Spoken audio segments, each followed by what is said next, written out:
ఈ దేశ ఆర్థిక రంగానికి వెనుముకగా ఉన్నటువంటి సంస్థలు ఏవైనా ఉన్నాయంటే అది ప్రభుత్వ రంగ సంస్థలు. ఈ ప్రభుత్వ రంగ సంస్థల్ని గతంలో ఉన్నటువంటి ప్రభుత్వాలు, పాలకవర్గాలు ఎన్నో పరిశ్రమలు స్థాపించారు. అటు నెహ్రూ మొదలుకొని ఇక్కడ మన్మోహన్ సింగ్ వరకు కూడా ఏవో ఒక ప్రభుత్వ రంగ పరిశ్రమల్లో వాళ్ళ టెన్యూర్లో స్థాపించినటువంటి దాఖలాలు ఉన్నాయి. కానీ ప్రధానమంత్రిగా బాధ్యతలు చేపట్టిన నరేంద్ర మోడీ వచ్చిన తర్వాత ఈ దేశంలో ఉన్న ప్రభుత్వ రంగ సంస్థల పరిశ్రమలన్నీ కూడా కార్పొరేట్ సెక్టర్కి అప్పచెప్పడం, లేకపోతే ప్రైవేట్ వాళ్ళకి అప్పచెప్పడం తప్ప ప్రభుత్వ రంగ పరిశ్రమను కూడా స్థాపించినటువంటి దాఖలాలు అయితే లేవు. ఉన్నటువంటి ప్రభుత్వ రంగ సంస్థలను కూడా పూర్తిగా ప్రైవేట్ పరం చేస్తున్నారు.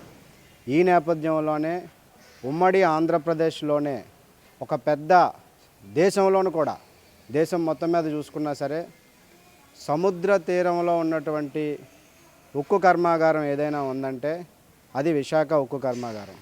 ఈ విశాఖ స్టీల్ ప్లాంట్ కూడా ఆషామాషిగా ఏం రాలే.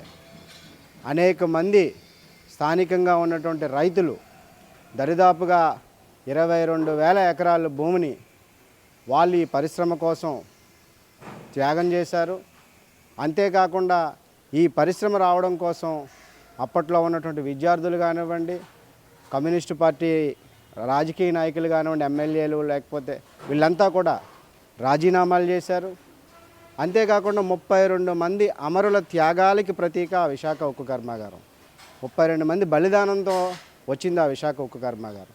అటువంటి విశాఖ ఉక్కు కర్మాగారాన్ని ఈరోజు పూర్తిగా నరేంద్ర మోడీ ప్రభుత్వం వివిధ రకాల ఎత్తుగడలతో, వివిధ రకాల కుంటి సాకులతో ఈ పరిశ్రమని మూతవేయడానికి గత కొన్ని సంవత్సరాలుగా ఒక పకడ్బందీ ప్రణాళికతో దాన్ని ప్రైవేటు వాడికి, కార్పొరేట్ సెక్టర్కి అప్పచెప్పేటువంటి ప్రయత్నం చేస్తున్నటువంటి సందర్భంలో కార్మికులు సోమరపోతులని, ఇటీవలే మన ముఖ్యమంత్రి చంద్రబాబు నాయుడు గారు కూడా వైట్ ఎలిఫెంట్ మాదిరిగా ఇంట్లోనే కూర్చోబెట్టుకుంటామా, కార్మికులు పని చేయకపోతే ఎలాగా పరిశ్రమ మనం ప్రభుత్వ రంగంలో కొనసాగించాలి, దాని మనుగడ ఏంటని ఒక బాధ్యతారాహిత్యమైనటువంటి పద్ధతుల్లో ఒక రాష్ట్ర ముఖ్యమంత్రిగా ఉమ్మడి ఆంధ్రప్రదేశ్ ఇటు చూసుకున్న అటు చూసుకున్న ఈ 2 రాష్ట్రాల్లో నాకన్నా పెద్ద పోటుగాడు లేడు, పెద్ద అనుభవజ్ఞుడు రాజకీయ నాయకుడు కూడా లేడు.